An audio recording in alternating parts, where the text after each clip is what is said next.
Hello students, next topic हमारा miscellaneous topics का। मैंने क्या काम किया है कि आप लोगों के लिए जो भी और बचे हुए टॉपिक्स हो सकते हैं उसके लिए कलेक्टिवली एक सिंगल वीडियो बना दी है। क्लियर? तो बहुत सारी चीज़ें आपने पीछे पढ़ ली हैं डिफरेंट पार्ट्स में। मुझे लगता है बायोटेक्नोलॉजी की बहुत सारी नॉलेज है जो आपको आ चुकी है स्टूडेंट्स। अब वो छोटी छोटी बातें जो बची हुई हैं मैं इस पर्टिकुलर वीडियो में कंक्लूड करूंगा। जैसे कि सबसे पहले तो जैसे एक बेसिक सा क्वेश्चन आ जाए कि अचीवमेंट्स क्या हैं बायोटेक्नोलॉजी के डिफरेंट डिफरेंट फील्ड्स में, तो जो कुछ भी आपने पढ़ा है उसको अब यहां पर सम अप कर देंगे एक बार। दूसरा, गवर्नमेंट के इनिशिएटिव्स। देखिए, मेंस में अगर कोई क्वेश्चन आएगा तो वहां गवर्नमेंट के इनिशिएटिव्स तो देना ही है, प्लस उसमें ग्लोबल इनिशिएटिव भी कोई है या नहीं है, ये सारी चीजें आपको आनी चाहिए। अगर आप एक दो गवर्नमेंट की स्कीम्स एग्जाम में लिखते हैं स्पेसिफिक, जैसे फार्मर्स पर क्वेश्चन था या बायो फार्मा पर क्वेश्चन था, जो मैंने पास्ट जो आपको मेंस के क्वेश्चन दिखाए हैं स्टूडेंट्स, उसमें किसान बायोटेक है या नेशनल बायोफार्मा मिशन है, ऐसी चीजें हमें ऐड करने की जरूरत है। तो ये गवर्नमेंट के इनिशिएटिव्स में आ जाएगा। और ग्लोबल इनिशिएटिव भी ऐसे ही दो तीन पॉइंट्स में आपको बता दूंगा। एक नया एक टेक्निक सीखेंगे जिसका नाम है पीसीआर टेक्निक, और आरटीपीसीआर बहुत ज़्यादा न्यूज़ में होता है। अभी रिसेंटली फिर से कोरोना के केसेस बढ़ने लगे हैं, तो हमें ये देखना है कि आरटीपीसीआर एक्चुअली में है क्या। इसके बेसिक्स पर अभी तक तो यूपीएससी ने नहीं पूछा है, लेकिन घर घर में हर आदमी को पता है आरटीपीसीआर एक टेस्ट होता है, और इसके बारे में मैं आपको नॉलेज दूंगा। अल्टीमेटली कुछ छोटे छोटे टॉपिक, जैसे रागी है उसकी जीनोम सीक्वेंसिंग हो गई है, जीएम मस्टर्ड के लिए पॉलिसी क्या है हमारी, बायोमार्कर्स क्या होते हैं, एल्गी बेस्ड फुटवेयर क्या है, आर्टिफिशियल वूम क्या होता है, रिसेंटली एक जेनेटिकली मॉडिफाइड मॉस्किटो बनाए गए हैं यूएस में, तो ऐसा क्यों है, यूएस के साइंटिस्ट ने ऐसा क्यों किया है। और एक आपको ना नेजल वैक्सीन के बारे में भी मैं आपको नॉलेज दूंगा इस वीडियो में। ठीक है स्टूडेंट्स, तो ये सारे छोटे छोटे टॉपिक्स हम कवर करेंगे। अब आ जाते हैं कि अचीवमेंट्स क्या हैं बायोटेक्नोलॉजी के डिफरेंट डिफरेंट फील्ड्स में से। तो अब क्या है, इसको मैं डिवाइड कर लेता हूँ डिफरेंट डिफरेंट पार्ट्स में। और देखिए, सबसे पहला जैसे हम डिस्कस करें बायोमेडिकल साइंस में, तो स्टूडेंट्स बायोमेडिकल साइंस में हमने अभी तक क्या देखा है, पीछे जो हमने वीडियो पढ़ी है उसमें हमने बहुत सारी बातें देखी कि भाई ड्रग्स की डिस्कवरी, ड्रग्स के रिस्पेक्ट में उसकी टेस्टिंग, नई वैक्सीन्स का बनना, या फिर आपको यह भी पता है कि भाई हमने डायग्नोसिस में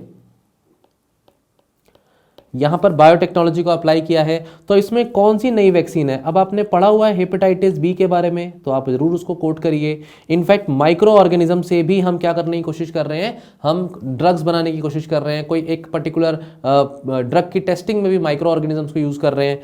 आपको मैंने एक टर्म पढ़ाया है मॉलिक्यूलर फार्मिंग का भी, जिसमें मैंने ब्रेसिका नेपस, आप इसमें एग्जाम्पल आप क्या लिखेंगे, ब्रेसिका नेपस नाम का पर्टिकुलर प्लांट है, जिससे हमने एक्सट्रैक्ट करने की कोशिश करी है हिरुडिन नाम के प्रोटीन को, और ये एंटीकोगुलेंट होता है। तो देखिए, ये सारी बातें आपको पढ़ाई जा चुकी हैं, आपको ऑलरेडी आती हैं।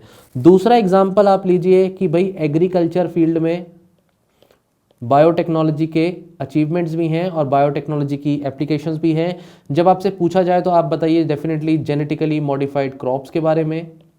इसमें आपको बहुत सारे एग्जाम्पल सर ने दिए हैं, बीटी कॉटन का दिया है, यहाँ पर DMH11 मस्टर्ड का जो एग्जाम्पल है वो दिया है, फ्लेवर सेवर वैरायटी का टोमेटो का जो एग्जाम्पल था याद करिए, वो मैंने आपको दिया है। आप यहाँ पर लिख सकते हैं रिकॉम्बिनेंट ग्रोथ हार्मोन के बारे में, इसके बारे में भी मैंने आपको बताया था स्टूडेंट्स। और इनफैक्ट यहाँ पर इस जगह भी आप हार्मोन्स के बारे में लिख सकते हैं कि जेनेटिकली इंजीनियर्ड हार्मोन्स भी हमने मेडिकल फील्ड में बनाए हैं। इंसुलिन का एग्जाम्पल दीजिए, यहाँ पर आप जीन थेरेपी का एग्जाम्पल दीजिए। ये भी तो अचीवमेंट ही है ना भाई, एडिनोसाइन डीअमाइनेज एंजाइम की डेफिशिएंसी है, तो उसके लिए हमने उसकी थेरेपी करी है ना, तो ये तो हो चुका है, तो अचीवमेंट है। लिखिए उसको एक आराम से, कोई दिक्कत नहीं है। देन थर्ड, आप इसमें मेरीन बायोटेक्नोलॉजी के रिस्पेक्ट में क्या लिखेंगे, इसमें स्टूडेंट्स फिश फार्मिंग के बारे में लिखिए, सीवीड की फार्मिंग के बारे में लिखिए, कुछ हमने adhesives, production of some adhesives, ऐसे एडहेसिव्स हमने बनाए हैं मुसल्स से। मुसल्स क्या हो गए? ये मॉलस्क हो गए। नेक्स्ट एग्जाम्पल आपका आता है कि हमने बहुत सारे एंजाइम्स ऐसे बना रखे हैं जो हमने थर्मोफिलिक बैक्टीरिया से निकाले हैं। अब स्टूडेंट्स, थर्मोफिलिक का मतलब होता है कि जो बहुत ज़्यादा एक्सट्रीम गर्म एनवायरनमेंट में पानी में बैक्टीरिया रह सकते हैं। इस तरीके के एग्जाम्पल्स आपके मेरीन बायोटेक्नोलॉजी में आ जाते हैं। नेक्स्ट आपका एग्जाम्पल आता है स्टूडेंट्स एनवायरमेंटल बायोटेक्नोलॉजी में। एनवायरमेंट बायोटेक में आप क्या क्या लिखेंगे? सबसे पहला एक एग्जाम्पल जो सर ने ऑलरेडी आपको बताया हुआ है, सबसे पहला एग्जाम्पल आप लिखिए इसमें ऑयल स्पिल्स के बारे में। ऑयल स्पिल्स को बचाने के लिए हमने क्या काम किया है? ऑयल जिपर का जैसे मैंने एग्जांपल दिया था, तो मिक्सचर ऑफ बैक्टीरिया वगैरह होते हैं और वो अगर पानी पर ऑयल फैल जाए, ऑयल की फिल्म फैल जाए, तो हम उसे बचा सकते हैं। इसमें आप बायोफ्यूल्स का एग्जांपल दे दीजिए स्टूडेंट्स। बायोफ्यूल्स का प्रोडक्शन मैंने अलग अलग तरीके से, क्लोरेला नाम के एल्गी से प्रोडक्शन बायोफ्यूल का, बायोडीजल का प्रोडक्शन, बायो इथेनॉल का प्रोडक्शन, इनफैक्ट बायोब्यूटेनॉल का प्रोडक्शन भी हम कर रहे हैं स्पेसिफिक क्लोस्ट्रीडियम नाम के बैक्टीरिया में जेनेटिक मैनिपुलेशंस करके, राइट। आप इसके अलावा स्टूडेंट्स और के एग्जांपल दे सकते हैं। भाई वाटर के ट्रीटमेंट का एग्जांपल दीजिए। वाटर को ट्रीटमेंट में इसका रोल हो सकता है। बायो रेमेडिएशन में इसका रोल हो सकता है, right. In fact air pollution control में भी इसका रोल है। इसके बाद स्टूडेंट्स हम आ जाते हैं अपने नेक्स्ट एग्जाम्पल पर। फिफ्थ एग्जाम्पल आप दे सकते हैं फॉरेस्ट बायोटेक्नोलॉजी का। फॉरेस्ट बायोटेक्नोलॉजी में मैंने बहुत सारी बातें ऑलरेडी आपको बताई हुई हैं। एक तो आप उन बातों को यूज़ कर सकते हैं, दूसरा जैसे ट्री क्लोनिंग भी हम कर रहे हैं।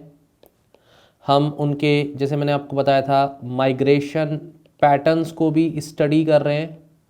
इसमें आप एग्जाम्पल दीजिए एल्पाइन,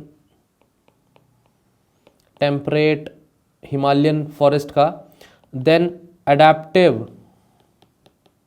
स्ट्रैटेजीज और क्या हो सकती हैं ट्रीज़ की, उसमें एग्जाम्पल जैसे हमने टीक का, सैंडलवुड का, ये सारे एग्जाम्पल आपने पढ़ लिए हैं।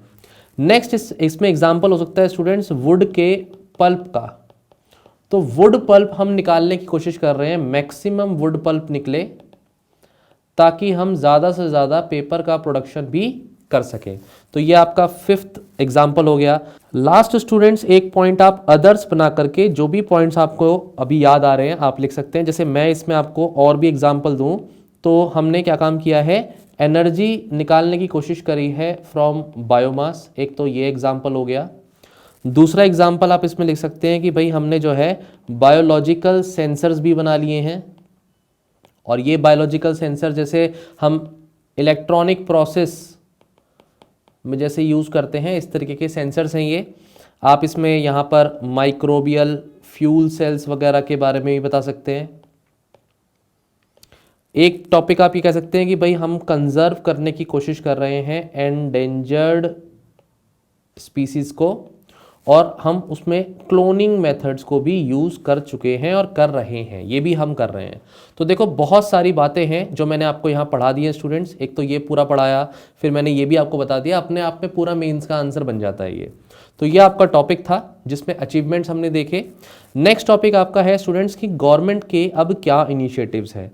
तो देखिए गवर्नमेंट ने एक इनिशिएटिव लिया था 2015 से लेकर के 5 साल के लिए, जिसका नाम था नेशनल बायोटेक्नोलॉजी डेवलपमेंट स्ट्रैटेजी। इस स्ट्रैटेजी को 2015 में लॉन्च करती है गवर्नमेंट। अब कोशिश हो रही है कि इंडिया को एस्टेब्लिश किया जाए एक बायो मैन्युफैक्चरिंग हब की तरह। इसमें जो बेसिक 4 जो डायमेंशंस हैं जिसमें सोचा गया है, उसमें सबसे पहला एक तो हेल्थ केयर के बारे में, फूड एंड न्यूट्रिशन के बारे में, तो डेफिनेटली यहाँ प्लांट बायोटेक्नोलॉजी आ जाता है, यहाँ पर मेडिसिन बायोटेक्नोलॉजी आ जाता है। ये क्लीन एनर्जी मतलब एनवायरनमेंट के रिस्पेक्ट में भी सोचा जा रहा है। और फोर्थ है एजुकेशन। अब अगर आप थोड़ा सा ध्यान लगाएं तो इसमें एजुकेशन कहाँ से आ गया सर? एजुकेशन में बायोटेक्नोलॉजी कुछ समझ में नहीं आया, मैं समझा देता हूँ। देखो इसमें हमारी कोशिश ये है कि जो हमारे ग्रेजुएशन के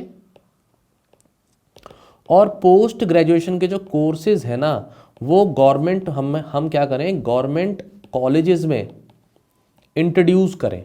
ठीक है स्टूडेंट्स, अब जब हम ऐसा इंट्रोडक्शन करेंगे तो फिर हम ह्यूमन रिसोर्स को डेवलप कर रहे हैं, हम कोशिश कर रहे हैं कि टैलेंट पूल डेवलप हो, और बढ़िया टैलेंट पूल डेवलप करेगा तभी तो भाई कोई कंपनी हमारी इंडिया में आएगी, तो उसको जब प्रॉपर एक्सपर्ट्स मिलेंगे, टेक्नीशियंस मिलेंगे, क्लिनिशियंस मिलेंगे, तभी तो वो कंपनी अपना प्लांट यहाँ लगाना चाहेगी। आईटी कंपनी के कॉन्सेप्ट में कंपेयर कर लो इसको, आईटी कंपनी में भी तो यही हुआ, लेबर फोर्स इंडिया में इतनी अवेलेबल है कि आईटी कंपनीज यहाँ पर खुलने लगी, राइट। तो सेम कॉन्सेप्ट है कि एजुकेशन में भी हम यहाँ पर क्या काम करें, बूस्ट करें, बच्चे कोर्सेज जो हैं इसमें आए, ग्रेजुएशन करें, पोस्ट ग्रेजुएशन करें, फिर वो एज अ जॉब इन्हीं कंपनीज में लें।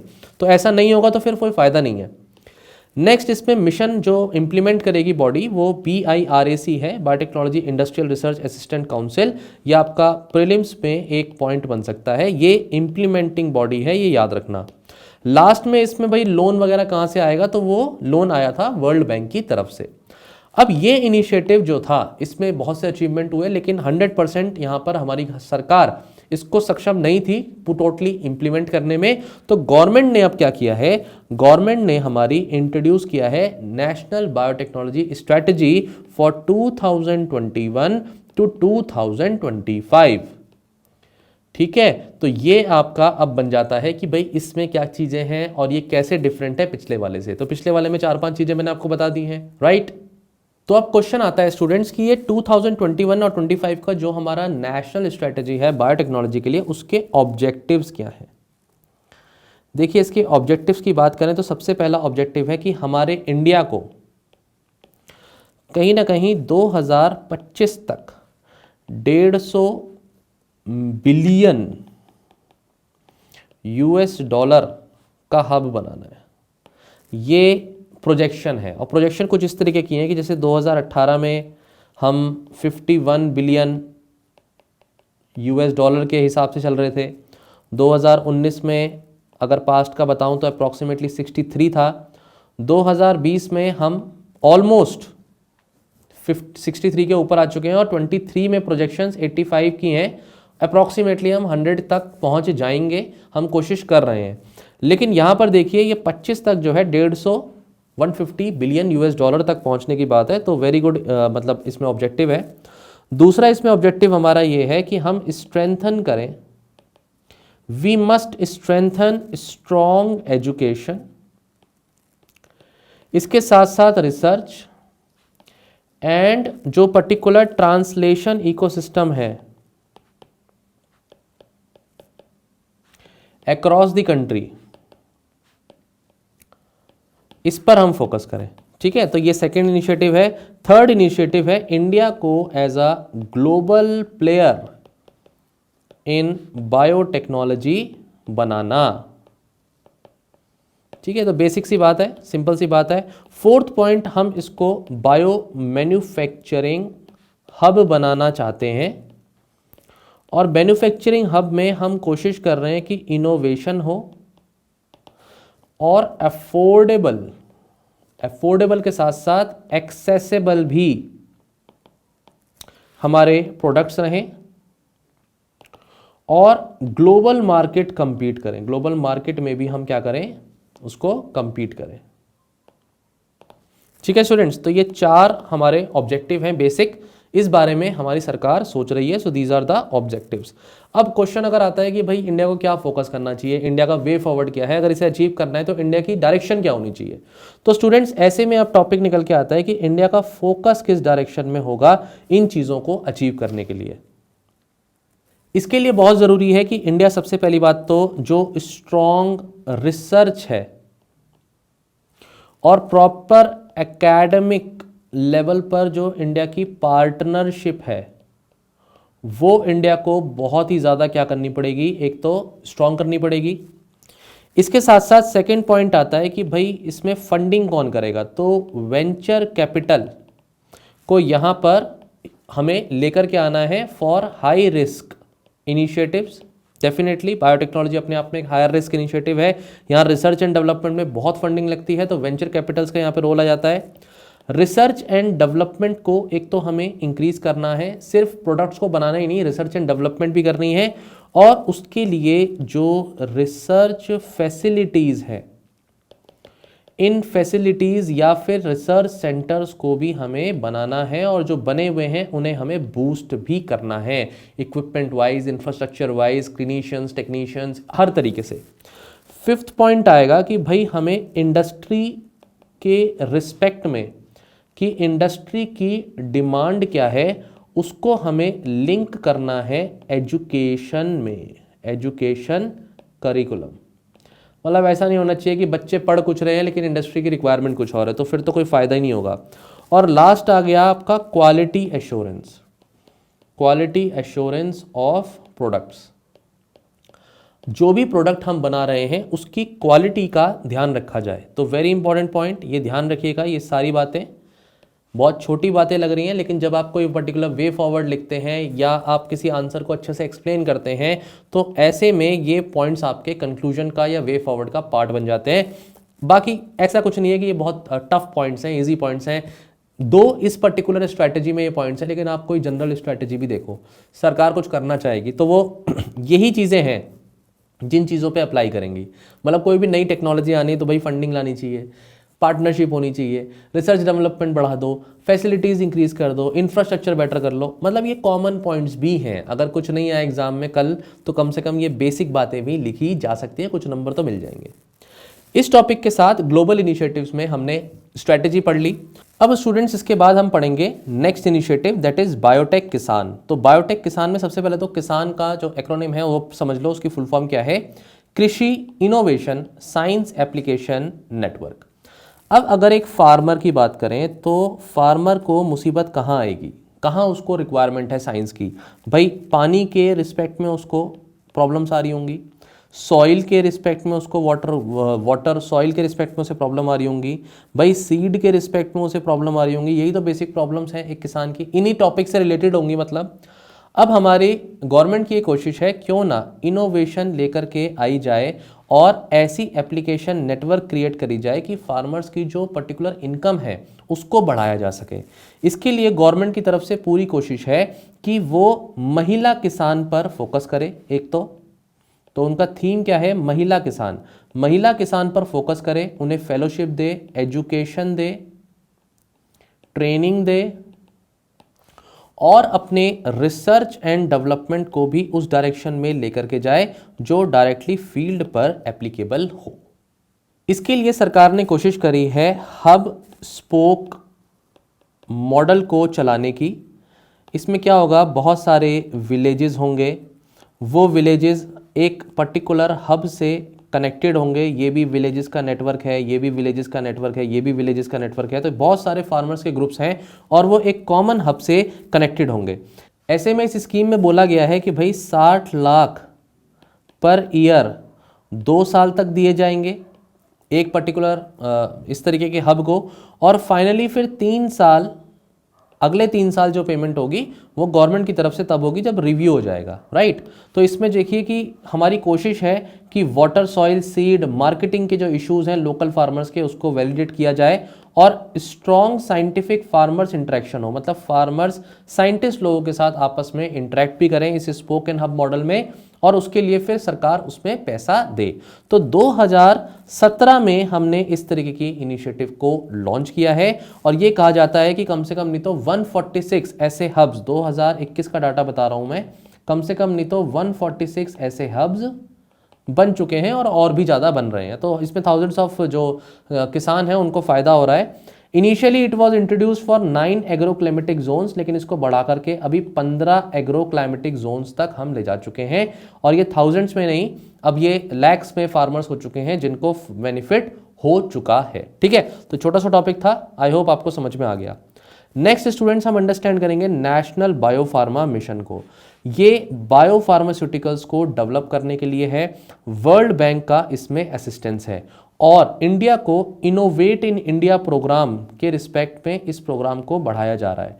तो I3 करके जब आप एग्जाम में लिखेंगे तो इसका मतलब इनोवेट इन इंडिया, तीन चीज़ें हैं स्टूडेंट्स इसमें, याद रखिएगा।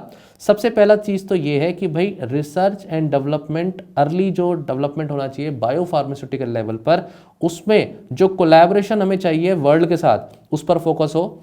ये आपका फर्स्ट पॉइंट। दूसरा पॉइंट ये कहता है कि भाई मेक इन इंडिया का जो कॉन्सेप्ट है और इफेक्टिव फार्मास्यूटिकल प्रोडक्ट्स बनाने के लिए जो डेवलपमेंट चाहिए उसका हब क्रिएट करा जाए। तो मेक इन इंडिया, तो committed to Make in India, इसमें क्या है कि इंडिया में एंटरप्रेन्योरशिप बढ़ेगी, डेवलपमेंट होगा। तीसरा पॉइंट है इसी चीज को फोकस करते हुए एंटरप्रेन्योरशिप के जो एवेन्यूज हैं वो मार्केट ओपन किया जाए लोगों के लिए और कंपनीज के लिए।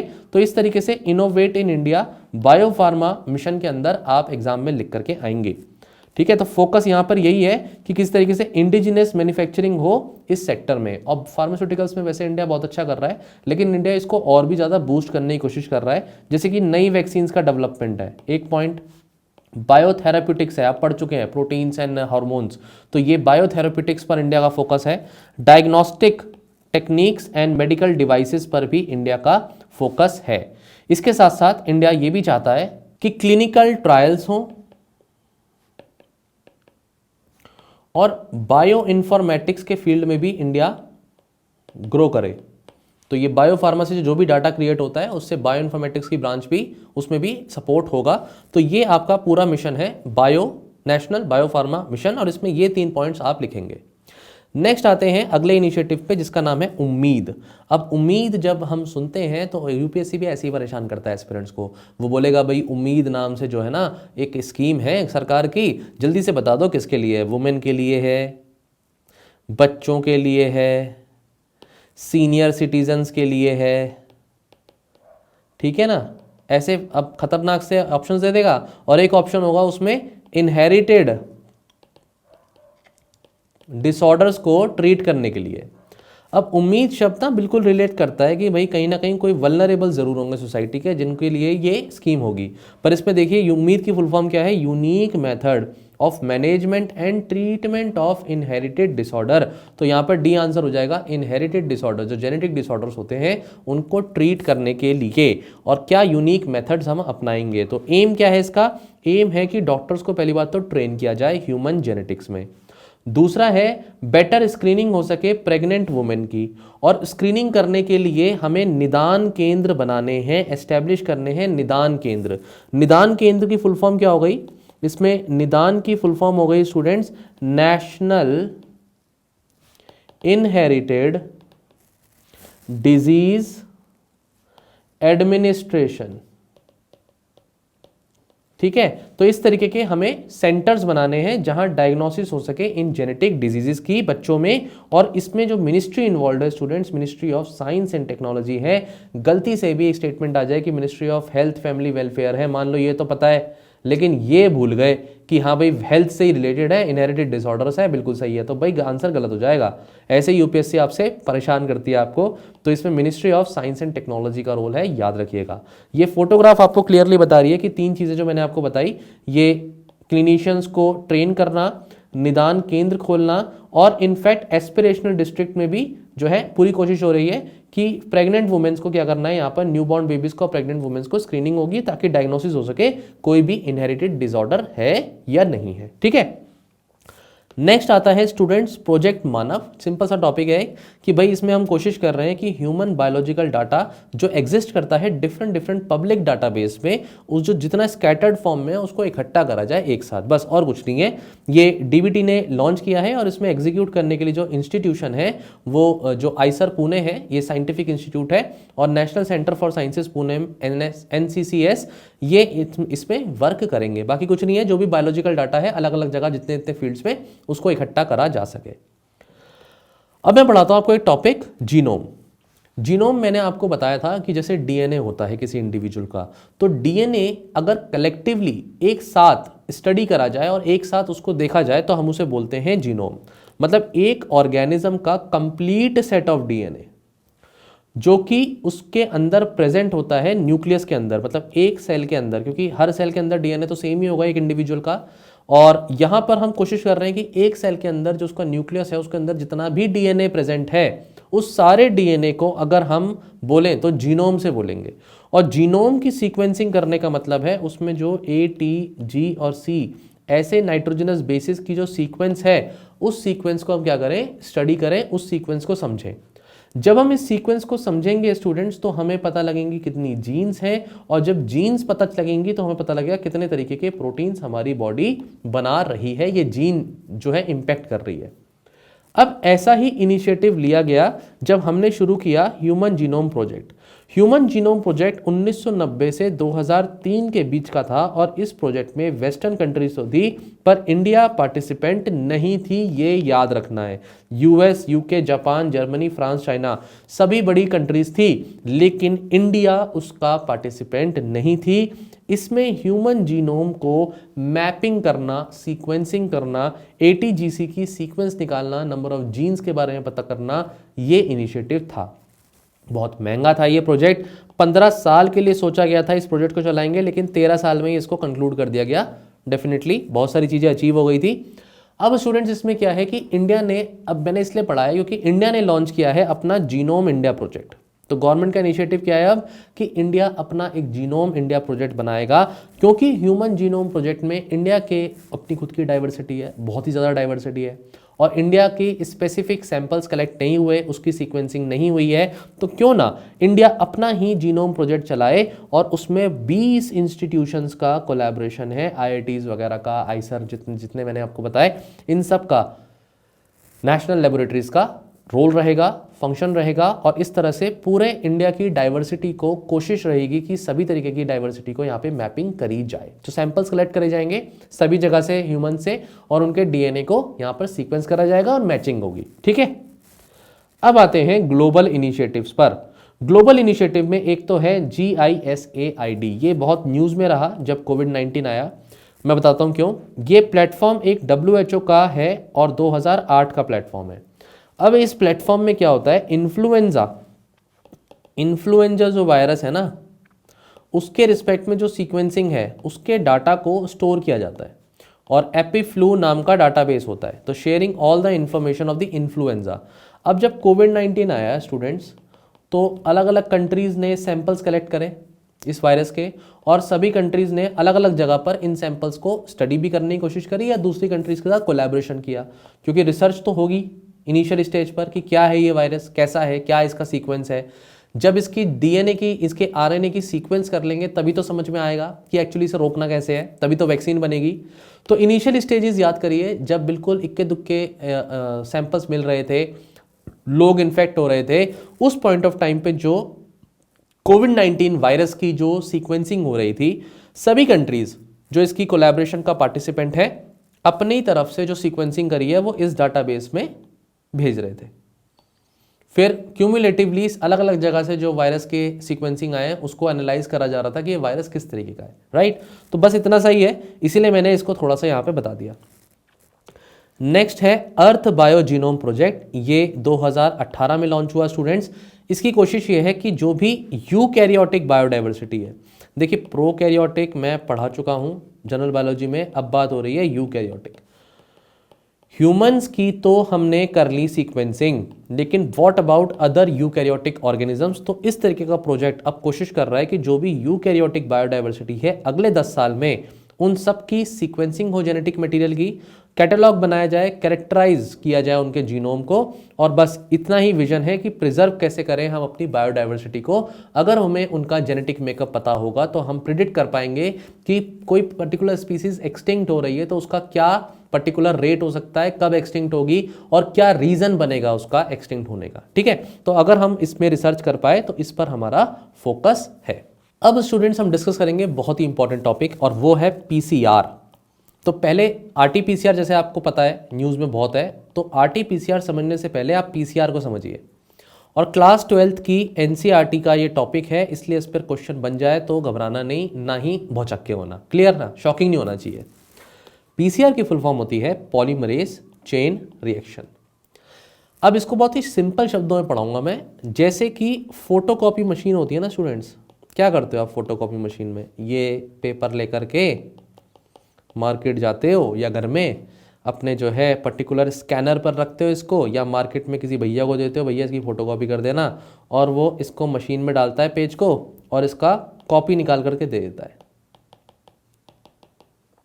आप उससे बोलते हो अरे एक कॉपी नहीं, मुझे तो 20 कॉपीज चाहिए थी। कहता तो पहले बताना चाहिए था, कोई बात नहीं, पेपर दोबारा दो। मशीन में डालता है और अब वो अपनी मशीन में टाइप कर देता है साइकिल्स 20, कॉपीज 20। अपने लैपटॉप में भी जब आप स्कैनिंग करने के बाद प्रिंट आउट निकालते हो और इन कॉपीज़ बनाने की कोशिश करते हो अपने फोटोस्टेटिक मशीन जो घर में आपके है, या स्कैनर है या प्रिंटर है, तो वहाँ पर भी आपको नंबर डालना पड़ता है, 20 कॉपीज़ रिक्वायर्ड, राइट। जैसे आप इस पेपर की फोटोकॉपी कर रहे हो ना स्टूडेंट्स, ये मशीन डीएनए की कॉपीज कर रही है, बस और कुछ नहीं है। और इतना छोटा सा सिंपल सा क्वेश्चन आएगा और आप गलत करके आ जाएंगे एग्जाम में, क्योंकि आपको ये बेसिक्स नहीं पता होंगे। तो अगर कोई मशीन मल्टीपल कॉपीज कर दे डीएनए की और इन विट्रो मतलब लेबोरेटरी में किसी मशीन के अंदर, तो वो मशीन होती है पॉलीमरेज चेन रिएक्शन मशीन। इसमें बिलियन कॉपीज तक बनाई जा सकती हैं, क्योंकि इसमें कॉपीज किस तरीके से होती है, ध्यान से सुनिए। 1 से 2, 2 से 4, 4 से 8, 8 से 16, 16 से 32, फिर 64। ये 28, 25 साइकिल्स अगर आपने चला दी, 30 साइकिल्स में बिलियन कॉपीज बन जाएंगी। ये इसका रेट होता है। अब इसमें हम करते कैसे हैं, तो पहले तो इस मेथड को समझते हैं स्टूडेंट्स। अब ये एनसीईआरटी का डायग्राम है, ये डायग्राम आपका एनसीईआरटी में दिया हुआ है। 3 स्टेप होते हैं। पहला स्टेप होता है डीनेचुरेशन, दूसरा स्टेप होता है एनीलिंग, तीसरा स्टेप होता है इसमें एक्सटेंशन, जिसको हम बोलते हैं इलोंगेशन भी। डन। ये तीनों स्टेप जब हो जाएंगे तो ये एक साइकिल होगी, और ऐसे ही ये तीनों स्टेप जब 30 टाइम्स चले जाएंगे तो हमें बिलियन कॉपीज ऑफ डीएनए मिल जाएगा। अब देखिए पहले स्टेप में क्या होता है। मान लीजिए ये डीएनए का सीक्वेंस है, तो डबल स्ट्रैंडेड डीएनए होता है, तो आपको ये बात पता है। इसकी जो 5'3' है, ये पर्टिकुलर कार्बन के रिस्पेक्ट में जो पर्टिकुलर लास्ट एलिमेंट होता है, जो लास्ट मॉलिक्यूल हो गया कार्बन का, उसके जो फ्री एंड्स हैं उसके बेसिस पे ये 5' और 3' पोजीशन होती है कि 3' कार्बन वाला फ्री है या 5' वाला फ्री है। हमें उसके डिटेल में नहीं जाना, हमें बस ये पता होना चाहिए कि 2 स्ट्रैंड्स होते हैं डीएनए के, है ना, इतना तो पता है। अब ये आपस में कॉम्प्लीमेंट्री भी होते हैं, ये भी सर आपको पढ़ा चुके हैं कि भाई अगर एक तरफ A है तो दूसरी तरफ T होगा, और इनके बीच में क्या होगी, डबल बॉन्डिंग, हाइड्रोजन बॉन्डिंग होगी। अगर एक तरफ G है तो दूसरी तरफ C होगा और इनके बीच में ट्रिपल हाइड्रोजन बॉन्डिंग होगी। वही सीक्वेंस यहाँ पर दिखा रखी है, बस हमने इसको लाइन की तरह दिखा रखा है, इसको इस तरह से खोल करके नहीं दिखाया हुआ। डीनेचुरेशन स्टेप में स्टूडेंट्स क्या होता है कि डीएनए के स्ट्रैंड्स सेपरेट हो जाते हैं। क्या होगा, ये स्ट्रैंड्स सेपरेट। तो एक स्ट्रैंड ये रहा, दूसरा स्ट्रैंड ये रहा। अब मैं इसको A और B लिख देता हूं, 2 स्ट्रैंड्स, और ये देखिए खुल गए हैं, मतलब इसके बीच की जो हाइड्रोजन बॉन्डिंग है वो टूट गई है। तो ये पर्टिकुलर हाइड्रोजन बॉन्डिंग टूट गई, ये अलग चला गया भाई, ये अलग चला गया। डन। अब ऐसे में हम क्या करते हैं स्टूडेंट्स, हम यूज करते हैं कुछ प्राइमर्स को। तो ये जो छोटी सीक्वेंस है, या ये वाली जो छोटी सीक्वेंस है, ये प्राइमर्स होते हैं। प्राइमर्स शॉर्ट सीक्वेंसेस होते हैं, और ये शॉर्ट सीक्वेंसेस कॉम्प्लीमेंट्री होते हैं। मतलब अगर यहां पर इस जगह पर अगर मैं बताना चाहूं कि भाई A था, यहां पर T है, यहां पर G है, तो इसका कॉम्प्लीमेंट्री दैट इज TAC। बिल्कुल छोटा सा शॉर्ट सीक्वेंस हम लेबोरेटरी में प्रिपेयर करते हैं, और हमें पूरे डीएनए में से मान लीजिए इतने हिस्से को ही करना था, कॉपी बनाना था, तो उस हिस्से को पहले हम स्टडी कर लेते हैं। उसकी सीक्वेंस हमें पता होनी चाहिए, और उसके सीक्वेंस के हिसाब से ही हम अपने छोटे छोटे प्राइमर्स लेबोरेटरी में बना लेते हैं। ये लेबोरेटरी में बनाओ या मार्केट से मंगा लो, कंपनीज बनाती हैं तुम्हारे लिए, ज़्यादातर तो हम बनाने की ज़रूरत भी नहीं पड़ती, कंपनी से ऑर्डर करो आ जाते हैं, लेकिन लैब में बनाए जा सकते हैं। इस स्टेप को कहते हैं हम एनीलिंग। इसमें प्राइमर्स अपनी जगह अब लग चुके हैं। तीसरा स्टेप जो होता है उसे हम कहते हैं इलोंगेशन। इस स्टेप में डीएनए पॉलीमरेज नाम का एंजाइम यूज होता है स्टूडेंट्स। अब डीएनए पॉलीमरेज तो जनरल पॉलीमरेज तो एंजाइम का नाम है, डीएनए पॉलीमरेज, जो अपने डीएनए को एक के बाद एक कॉपीज बनाने में हेल्प करता है। लेकिन इसमें स्पेसिफिक जो पॉलीमरेज है वो है टैग पॉलीमरेज। क्या नाम बोला सर ने, टैग पॉलीमरेज। अब इस पर क्वेश्चन आ सकता है, कि हम टैग पॉलीमरेज ही क्यों यूज करते हैं और टैग पॉलीमरेज का मतलब क्या है। देखिए स्टूडेंट्स, 90 डिग्री सेल्सियस पर अप्रॉक्सीमेटली हम डीनेचुरेशन करते हैं, डीएनए स्ट्रैंड्स को अलग करते हैं। ऐसे में टैग पॉलीमरेज एक एंजाइम ही तो है। अगर हम नॉर्मल एंजाइम को यूज करेंगे तो नॉर्मल एंजाइम 90 डिग्री सेल्सियस पर टूट जाएगा, एक प्रोटीन 90 डिग्री सेल्सियस पर टूट जाएगा, राइट। लेकिन ये एंजाइम 90 डिग्री सेल्सियस पर भी इंटैक्ट रहता है। तो ये एक थर्मोफिलिक बैक्टीरिया से निकाला जाता है। मतलब एक ऐसा बैक्टीरिया जो खुद हॉट टेम्परेचर में रहता है, वहां से ये टैग पॉलीमरेज निकाला जाता है और इसके लिए वर्ड यूज होगा थर्मोस्टेबल। डन। तो ये एक यूनिक पॉइंट है, एनसीईआरटी में लिखा है, मैंने पढ़ा दिया। अब स्टूडेंट्स पॉइंट ये है कि डीएनए पॉलीमरेज सर करता क्या है। डीएनए पॉलीमरेज कुछ भी नहीं करता। ये जो स्ट्रैंड्स है ना आपके, ये जो बचे हुए स्ट्रैंड्स हैं, ये प्राइमर को देख देख के 5' से 3' डायरेक्शन, मतलब यहां पर इस डायरेक्शन में और यहां पर ये इस डायरेक्शन में, एक एक करके अब ब्रिक्स लगाना शुरू करेगा। मतलब ये देखेगा अगला कौन है, टी है तो चलो ए लगा देता हूं, जी है तो चलो सी लगा देता हूं। मतलब जो न्यूक्लियोटाइड्स हैं, न्यूक्लियोटाइड्स क्या है, नाइट्रोजिनस बेसेस। न्यूक्लियोटाइड्स में तीनों चीजें आ गई, शुगर भी आ गया, राइबोज शुगर, फॉस्फेट भी आ गया और नाइट्रोजिनस बेस भी आ गया। तो ऐसे जो 4 न्यूक्लियोटाइड्स हैं एटीजीसी वाले, नाइट्रोजिनस बेस के साथ शुगर और फॉस्फेट अटैच होने वाले, ये ब्रिक्स हैं। और इन ब्रिक्स को एक के बाद एक लगाता जाएगा। और ये देखिए यहां से लेकर यहां तक इसने पूरा का पूरा सीक्वेंस बना दिया। और जो पर्टिकुलर कॉपीज थी वो एक डीएनए से 2 डीएनए में कन्वर्ट हो गई। इसमें बहुत इंपॉर्टेंट रोल है डीएनए पॉलीमरेज का। पहला स्टेप डीनेचुरेशन, डीएनए के दोनों स्ट्रैंड्स अलग हो जाएंगे। दूसरा स्ट्रैंड एनीलिंग, जिसपे छोटे छोटे प्राइमर शॉर्ट सीक्वेंस के अटैच होते हैं। तीसरा स्टेप डीएनए पॉलीमरेज, जो कि टैग पॉलीमरेज है, थर्मोस्टेबल है, थर्मोफिलिक पर्टिकुलर बैक्टीरिया से निकाला जाता है। वो एक्सटेंशन करेगा, इलोंगेशन करेगा, प्राइमर की सीक्वेंस को आगे बढ़ाएगा 5' to 3' डायरेक्शन, दोनों तरफ कुछ इस तरीके से। और अब जाकर के आपकी एक साइकिल कंप्लीट हुई और एक डीएनए से 2 डीएनए बन गया। इसी चीज को आपने 30 साइकिल्स तक अगर कर दिया तो आपकी बिलियन कॉपीज बन जाएंगी। आई होप पीसीआर टॉपिक आपको समझ में आ गया है। इसमें जो साइंटिस्ट है जिनका नाम है वो है कैरी म्यूलस, और कैरी म्यूलस साइंटिस्ट को हमने क्या दिया था, यहां पर कैरी म्यूलस नाम के इस पर्टिकुलर साइंटिस्ट को हमने क्या दिया था, नोबेल प्राइज भी दिया था केमिस्ट्री में 1993 में। डन। अब स्टूडेंट्स क्वेश्चन ये आता है कि भाई एडवांटेज क्या है पीसीआर के और डिसएडवांटेजेस क्या होते हैं। तो एडवांटेज पे चलते हैं कि बहुत हाईली सेंसिटिव है। हाईली सेंसिटिव है मतलब अब आपको टीबी, पर्टिकुलर टीबी का बैक्टीरिया है, अब समझ में आएगा एग्जैक्टली आपको पीसीआर करेगा कैसे, आपकी हेल्प। टॉपिक समझ में आया लेकिन वो हेल्प कैसे कर रहा है। जैसे टीबी का बैक्टीरिया है, बैक्टीरिया का नाम सर पढ़ा चुके हैं, माइकोबैक्टीरियम, राइट। अब इस माइकोबैक्टीरियम नाम के बैक्टीरिया को आपको पता करना है कि किसी पर्सन के सैंपल में, कौन सा सैंपल है, उसका स्प्यूटम का सैंपल है। स्प्यूटम मतलब कफ सैंपल है।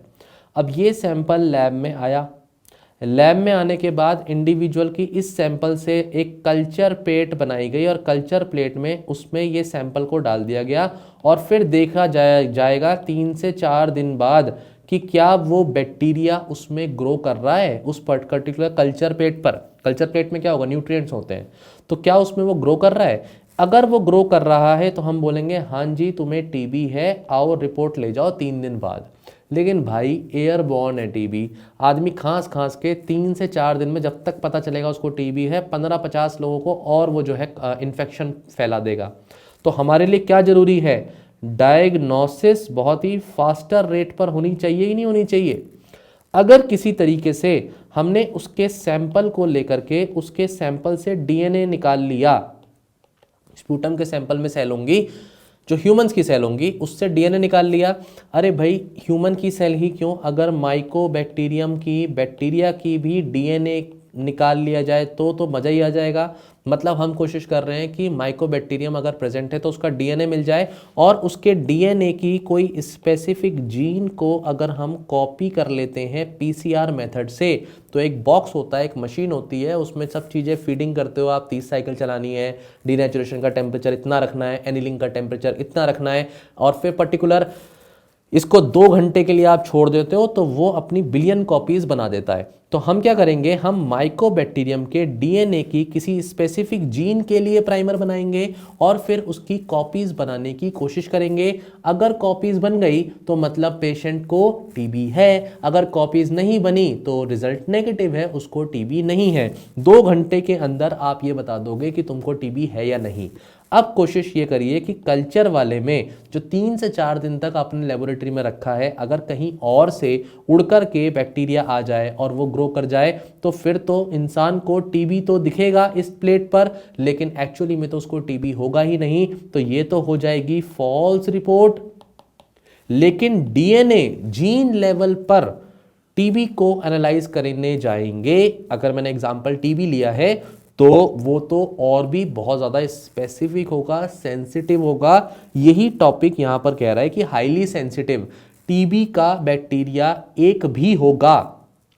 ज़्यादा सैंपल्स की जरूरत नहीं है, एक बैक्टीरिया भी निकल गया उसका डीएनए निकल जाएगा और उसकी कॉपी तो हम यू बना देंगे, राइट। तो स्टूडेंट्स, अब मैंने टीबी का एग्जांपल लिया, इसमें एचआईवी के लिए भी यूज़ हो सकता है, कोरोना के लिए भी यूज़ हो रहा है, कोई भी डिजीज़ है उसको एनालाइज करने के लिए पीसीआर किया जा सकता है।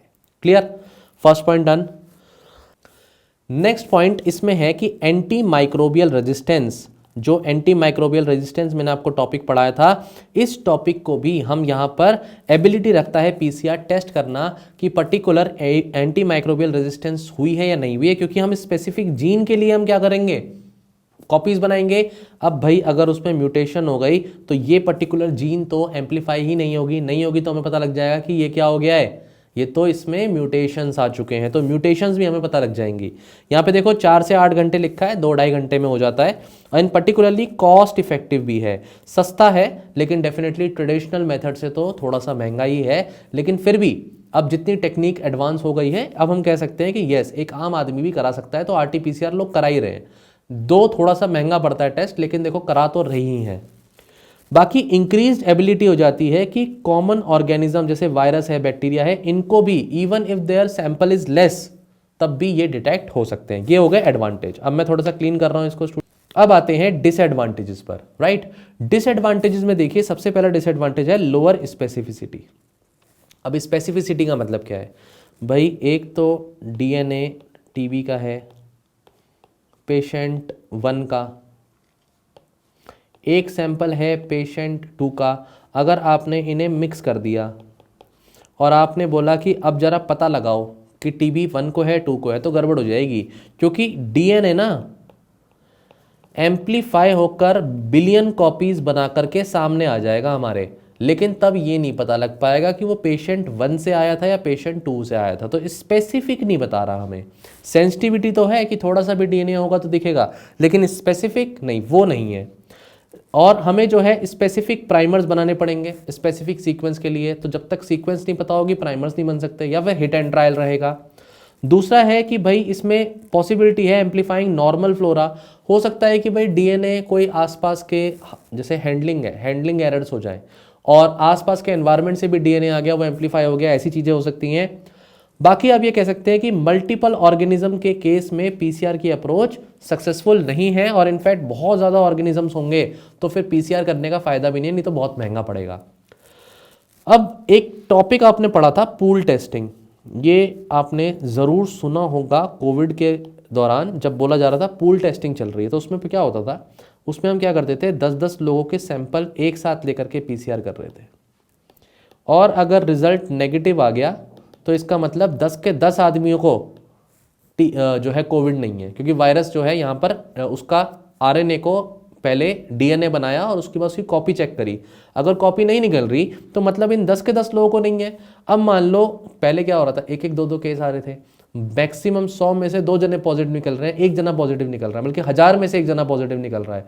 तो ज़रूरत नहीं है कि सबका अलग अलग पीसीआर हो, 10-10 जनों का एक साथ कर दो। अब इन 10 जनों का जब एक साथ पीसीआर किया और मान लो अब पॉजिटिव आ गया, तो अब हम क्या काम करेंगे, इन 10 आदमियों के अलग अलग टेस्ट करेंगे कि इनमें से कौन सा वाला था जिसकी वजह से डीएनए पॉजिटिव आया था पीसीआर मशीन में, एम्प्लीफिकेशन हुई थी। तो पूल टेस्टिंग वर्ड आपने जरूर सुना होगा। अल्टीमेटली लास्ट में यह है कि ट्रेनिंग एक्सपेंस, डेफिनेटली एक ट्रेनिंग तो चाहिए, चलाने वाले टेक्नीशियन को नॉलेज तो चाहिए, और फिर उसके जो पर्टिकुलर इंग्रेडिएंट्स होते हैं ना, जैसे कि आपको इसमें बहुत सारी चीज़ें डालनी पड़ेंगी। एक एपेंड ऑफ होती है छोटी सी, उस छोटी सी एपेंड ऑफ के अंदर आपको पहली बात तो डीएनए डालना पड़ेगा, आपको इसके अंदर प्राइमर डालने पड़ेंगे, फिर वाटर भी डालना पड़ेगा क्योंकि वाटर के अंदर ये बायोकेमिकल रिएक्शन होंगी, डीएनए तो आपको आंखों से भी नहीं दिखता। उसके बाद आपको इसमें टैग पॉलीमरेज एंजाइम भी डालना पड़ेगा, फिर उसके बाद आपको न्यूक्लियोटाइड्स डालने पड़ेंगे अलग अलग, क्योंकि ब्रिक्स है ना, एक के बाद एक पीछे लगेंगे। उसके अलावा इनफैक्ट कुछ मैग्नीशियम एंड क्लोराइड आयंस भी डाले जाते हैं। तो इस सब को लेकर के एक एपेंड ऑफ में डाला जाता है, छोटी सी एक बूंद दिखेगी बस पानी की, आपको मशीन में फिट करोगे, छोड़ के चले जाओगे, चाय वाय पी के आओगे, एम्प्लीफिकेशन हो जाएगी। ऐसे ही होता है, ठीक है, चलो कोई बात नहीं। बाकी ये सारी चीज़ें क्योंकि रिक्वायर्ड होती हैं, एक्सपेंस लगता है इन सब में, और स्पेसिफिक प्राइमर्स बनते हैं जिसमें अगेन लेबोरेटरी के रिसोर्सेज यूज़ होंगे, एक्सपर्ट्स जो है उसके लिए चाहिए। तो इसलिए एक थोड़ा सा जो है हर लैब में पॉसिबल नहीं है, ठीक है। एडवांटेज डिसएडवांटेज समझ में आ गए। अब देखो न्यूज़ कैसे आती है। न्यूज़ इस तरीके की आती है कि भाई कोविड-19 फैल रहा है, टेस्टिंग हो रही है, आरटी-पीसीआर से टेस्टिंग हो रही है, और आरएडीटी रैपिड एंटीजन डिटेक्शन टेस्ट हो रहे हैं। तो आप जो है आपको ट्रेन पकड़नी है, और जो है बाहर अपना काउंटर पे बैठे हुए 2 आदमी, और वो कह रहे हैं रैंडमली, हाँ भाई इधर आओ अपना टेस्ट कराओ, टेस्ट कराने के बाद ही ट्रेन पकड़ सकते हो। तो बोलेंगे अच्छा जी ट्रेन छूट जाएगी इतनी देर में तो मेरी, कोई बात नहीं 30 मिनट में रिजल्ट दे देंगे। वो तो कहता है भाई मैं तो आरटी-पीसीआर कराने गया था, तो मुझे बोला कि आज कराया है तो कल 24 घंटे बाद रिपोर्ट आएगी। सर आप मुझे पढ़ा रहे हो 2 घंटे में हो जाता है। अरे भाई लेबोरेटरी सबका सैंपल कलेक्ट करके ना एक साथ ही प्रोसेस करती हैं, इसलिए वो 24 घंटे लेती हैं, टेस्ट होने में 2 घंटे ही लगते हैं, ठीक है। तो ये आदमी कह रहा है जी मैं 30 मिनट में रिजल्ट दूंगा, तो ये पीसीआर कर रहे हैं क्या? नहीं, ये पीसीआर नहीं कर रहे, ये रैपिड एंटीजन डिटेक्शन टेस्ट कर रहे हैं। मतलब अगर आपके अंदर बॉडी में कोविड है तो एंटीजन डिटेक्ट हो जाएगा, क्योंकि एंटीबॉडी लेकर के ये बैठे हैं। एंटीजन डिटेक्शन, क्योंकि ये एंटीबॉडी की किट लेकर बैठे हैं, तो आपके सैंपल में एंटीजन अगर हो गया तो ये डिटेक्ट कर लेंगे। बाद में जो है एंटीबॉडी डिटेक्शन टेस्ट भी हुआ था, और देखा गया था कि बहुत से लोगों को कोविड होकर निकल गया, उन्होंने टेस्ट वेस्ट भी नहीं कराया, उन्हें पता भी नहीं चला, राइट, क्योंकि उनकी एंटीबॉडी से पता लगा कि अगर उनकी बॉडी में एंटीबॉडी है तो एंटीजन आकर के कभी भी निकल गया होगा। तो इसी में मैं इसीलिए आरटी-पीसीआर पढ़ाऊंगा अब जल्दी से। आरटी-पीसीआर में क्या होता है स्टूडेंट्स, आपको ये तो पता लगेगा कैरीम्यूलस के बारे में। इसमें स्टूडेंट्स हम क्या करते हैं, एक फ्लोरोसेंट डीएनए बाइंडिंग डाई लगा देते हैं, प्रोब। तो डीएनए के पीछे ना एक प्रोब लगा देंगे, वो फ्लोरोसेंट है, जैसे जैसे डीएनए एम्पलीफाई होगा ये फ्लोरोसेंस दिखती जाएगी, इसलिए, ठीक है। और कोरोना वायरस किसका बना होता है, वो आरएनए का बना होता है। तो अब यहां पर हम क्या टेक्निक लगाएंगे, डीएनए से जैसे एमआरएनए बनता है, और उसे हम कहते क्या हैं, उसे हम कहते हैं ट्रांसक्रिप्शन। ऐसे ही हम एमआरएनए से अब डीएनए बनाने की कोशिश कर रहे हैं। तो हम उल्टा चल रहे हैं ना स्टूडेंट्स, एमआरएनए से डीएनए, इसलिए इसका नाम क्या होगा, रिवर्स ट्रांसक्रिप्शन। तो ये पर्टिकुलर आरटी का मतलब क्या है, रिवर्स ट्रांसक्रिप्टेज। ये रिवर्स ट्रांसक्रिप्शन करने वाला पीसीआर है जिसमें एमआरएनए आरएनए से पहले डीएनए बनाया जाता है। तो देखिए आप जाएंगे सैंपल देने अपना, आपको जो है खिड़की पे खड़ा करा जाएगा और आपकी नेजल स्वैप लिया जाएगा। इस कॉटन पर आपके जो सैंपल है उसमें अगर पर्टिकुलर वायरस है तो वो अगर है तो वो निकल जाएगा। इसमें टूल्स होते हैं, कुछ किट्स होती हैं इनके पास कि ये आरएनए निकाल लेते हैं। तो वायरस के सेल में से आरएनए आइसोलेशन होगा सबसे पहले, उस आरएनए को फिर डीएनए बनाया जाएगा जिसे हम बोलेंगे complementary DNA through a technique called as reverse transcription. और इसमें जो पर्टिकुलर एंजाइम यूज होता है स्टूडेंट्स उसका नाम है रिवर्स ट्रांसक्रिप्टेज। और ये देखिए आपका यहां पर क्या बन गया है, अब डीएनए बन गया है। अब टेक्निक बिल्कुल सिंपल है, आपने क्या काम किया है, पीछे एक डाई लगा रखी है, जहां भी प्राइमर आपने लगाया उसके पीछे डाई लगा दी। अब जहां जहां ये प्राइमर जाएंगे अटैच करेंगे वहां वहां ये डाई फ्लोरेसेंस शो करेगी। अब 1 से 2 कॉपी हुए तो फ्लोरेसेंस होगी, 2 से 4 होंगे तो फ्लोरेसेंस और बढ़ जाएगी, 4 से 6 होंगे, 8 होंगे तो फ्लोरेसेंस और बढ़ जाएगी। और ये जो पॉलीमरेज है, डीएनए पॉलीमरेज, टैग पॉलीमरेज समझ लीजिए, ये मल्टीपल कॉपीज करता चला जाएगा एंड अल्टीमेटली फ्लोरेसेंस दिखती जाएगी। अब मान लीजिए पेशेंट है एक 1 और एक पेशेंट है 2।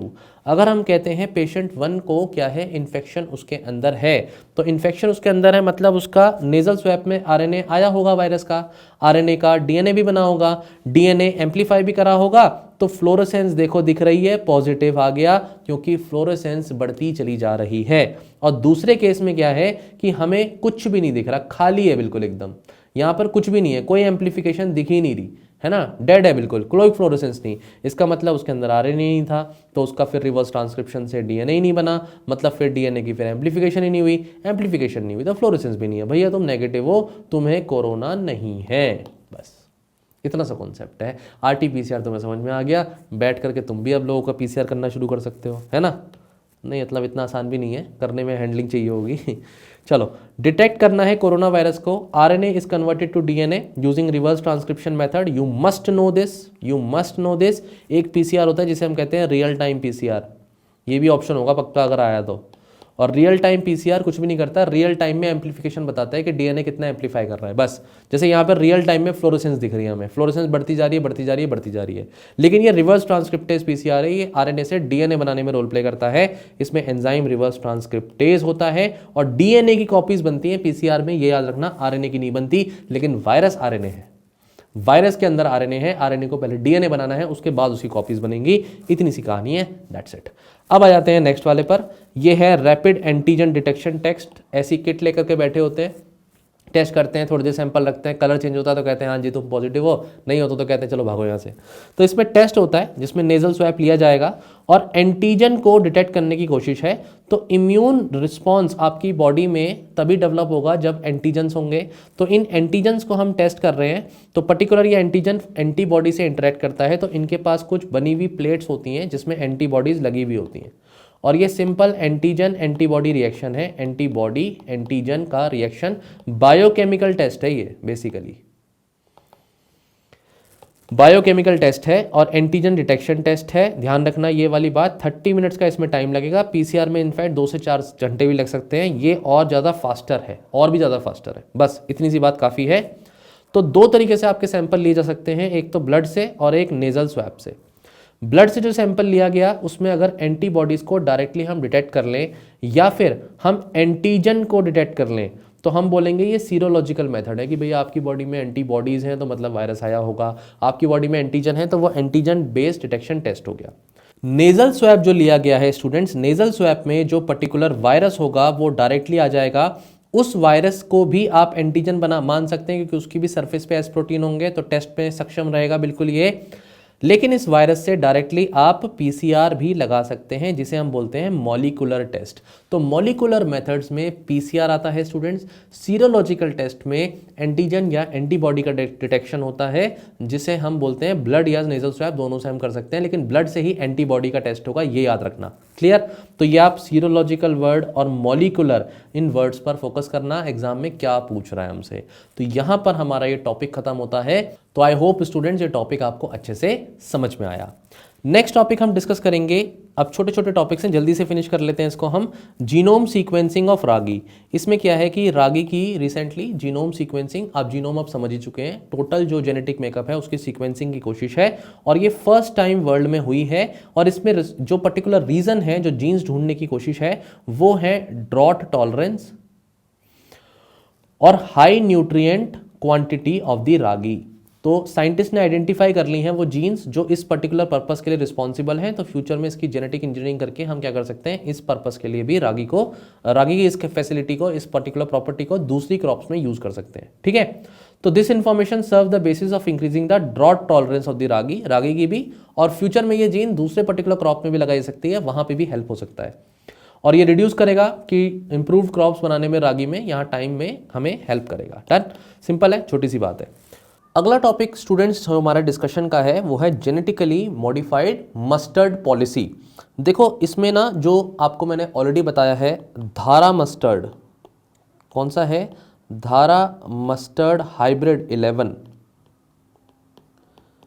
इसके रिस्पेक्ट में अभी रिसेंटली अक्टूबर 2022 में ये GEAC क्या है, जेनेटिक इंजीनियरिंग अप्रेजल कमेटी, इस कमेटी ने क्लियरली ये बात बोली कि अपना सीड का जो प्रोडक्शन है, सीड का प्रोडक्शन अभी कंपनी कर सकती है, क्लियर, लेकिन बिफोर कमर्शियल, ये जो इसका रिलीज है उससे पहले, तो यहां पर अप्रूवल मिल चुके हैं। ये न्यूज़ है अभी रिसेंटली करंट अफेयर की कि सीड के प्रोडक्शन के अप्रूवल मिल चुके हैं, जीईएसी ने कह दिया है, लेकिन कमर्शियल रिलीज अभी नहीं हुआ है, क्लियर। तो आगे फ्यूचर में इसमें क्या रहेगा वो अभी हमें देखना है। अब आते हैं इस पर्टिकुलर जेनेटिकली मॉडिफाइड जो मस्टर्ड है उसकी कैरेक्टरिस्टिक्स के बारे में। स्टूडेंट्स, इसमें क्या है कि जो पर्टिकुलर वेरिएंट है ये DMH11, इसमें 2 पर्टिकुलर जीन है और इन जीन के नाम आपको पता होने चाहिए। सबसे पहली जो जीन है उसका नाम है बार्नेज और जो दूसरी जीन है उसका नाम है बार्स्टर। ओके, अब क्वेश्चन आता है कि सर ये जीन है, इनके फिर पर्पस क्या है? तो देखो, इसका जो फंक्शन है, जो पर्पस है इन जीन्स का, वो पर्टिकुलर है यहां पर हर्बिसाइड टॉलरेंट बनाने का। जो पर्टिकुलर क्रॉप है, प्लांट है, वो हर्बिसाइड टॉलरेंट हो जाएगा इन पर्टिकुलर जीन्स की मदद से। यही पर्पस है, इसीलिए हम इसे जेनेटिकली मॉडिफाइड क्रॉप कह रहे हैं और जीईएसी ने इसके अब अप्रूवल सीड प्रोडक्शन के दे दिए हैं।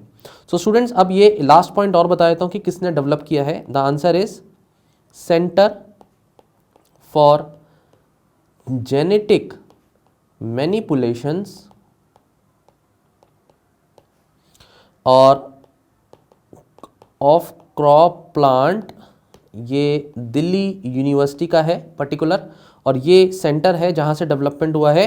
फ्यूचर में अगर ऐसी क्रॉप हमारी आ जाती है तो फ़ायदा क्या है भाई, इंडिया जो है क्या हो जाएगा, सेल्फ रिलायंट हो जाता है इन ऑयल प्रोडक्शन। तो हमारा जो ऑयल का अभी क्या है, बहुत ज़्यादा इंपोर्ट है, उस इंपोर्ट को हम मिनिमाइज कर सकते हैं। तो इंपॉर्टेंट क्या क्या है यहाँ पर? इंपॉर्टेंट है अभी जीईएसी ने क्या बोला, इंपॉर्टेंट है इन 2 जीन के नाम, इंपॉर्टेंट है कि इसमें खास बात क्या है और किसने इसको बनाया है। ठीक है स्टूडेंट्स, अगला टॉपिक है हमारा डिस्कशन का बायोमार्कर्स।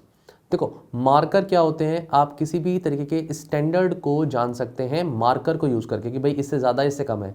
एक बच्चा है, अब उस बच्चे की हाइट को आपने मार्क कर दिया मान लीजिए, तो आप दूसरे बच्चों की हाइट उसके हिसाब से बता सकते हैं कि इस बच्चे के कंपैरिजन में आप लंबे हो या आप छोटे हो, तो ये मार्कर है। हम कह रहे हैं मार्कर्स के आगे बायो मार्कर लगाए थे, तो बायो वर्ड हो गया ये लिविंग के रिस्पेक्ट में हो गया। अब लिविंग के रिस्पेक्ट में इसकी जो बेसिक डेफिनेशन बनती है वो ये बनती है कि कुछ ऐसे नेचुरल सब्सटेंसेस या फिर कुछ मॉलिक्यूल्स, लिविंग मॉलिक्यूल्स, या फिर कोई पर्टिकुलर जीन जिसे हम मार्कर की तरह यूज कर सकते हैं, उन्हें हम बोलते हैं बायो मार्कर्स। तो ये नेचुरली अकरिंग सब्सटेंसेस है, नेचुरली अकरिंग सब्सटेंस। अलग अलग टाइप के मार्कर जो बायो मार्कर्स हैं उनके एप्लीकेशंस देखिए। पहला तो सेफ्टी के रिस्पेक्ट में कोई बायोमार्कर हो सकता है कि भाई इससे ज़्यादा कंटेंट बॉडी में चला गया तो टॉक्सिक हो सकता है, या इससे कम है तो सेफ है, या रिस्क या ससेप्टिबिलिटी बता देना, डायग्नोसिस कर देना, क्योंकि भाई डायग्नोसिस में ही पता लग सकता है कि इस मार्क से ऊपर जाएंगे तो इन्फेक्शन ज़्यादा हो गया, कम हो गया, ये चीज़ें हैं। मॉनिटर करना किसी भी लिविंग ऑर्गेनिज्म के रिस्पेक्ट में, ह्यूमंस हों, एनिमल्स हों, चाहे प्लांट्स हों। प्रिडिक्टिव हो जाना, पहले से पता लग जाना कि ये पर्टिकुलर कंपोनेंट की वैल्यू बढ़ रही है, इसका मतलब फ्यूचर में ये प्रॉब्लम हो सकती है। या फिर इसमें फार्मेकोडायनेमिक रिस्पांस, मतलब कोई पर्टिकुलर दवाई आप खाते हो तो उससे कोई रिस्पांस जनरेट होता है, एलर्जिक रिस्पांस है या नहीं है, ये सब आपके बायोमार्कर्स हो जाते हैं। स्टूडेंट्स, इसमें जब तक मैं आपको एग्जाम्पल नहीं बताऊंगा तो आपको समझ में नहीं आएगा। जैसे कि हार्ट मसल्स हैं, राइट।